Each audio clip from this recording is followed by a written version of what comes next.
អាហារពេលល្ងាចមើលស្អីតែចឹងឯងឡើយឲ្យពួកអល់ធាត់ទៅណាទៀតធាត់ទៅណាទៀតជីវិតកើតមកធាត់គឺវាបែបហ្នឹងមើលអាហារពេលល្ងាច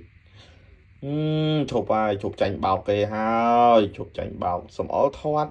ចឹងស្អាតតែសំអល់ធាត់ចឹងទៅលុកទៅលុនដល់ហើយសំអល់ធាត់ចឹងស្រួលអោបដល់ហើយតែញ៉ាំអីញ៉ាំមួយថ្ងៃគ្មានតែធាត់អីទេមកប៉ុណ្្នឹងគ្មានតែធាត់អីទេជប់ហើយឈប់ចាញ់បោកអស់ហ្នឹងហើយសំដីគ្រូគ្រៀតអស់ហ្នឹងឥឡូវនឹងបានញ៉ាំជាក់ស្ដែងហើយនេះផ្លូវមន់នេះជ្រូកខ្វៃនេះបបរតកាជប់ឡើង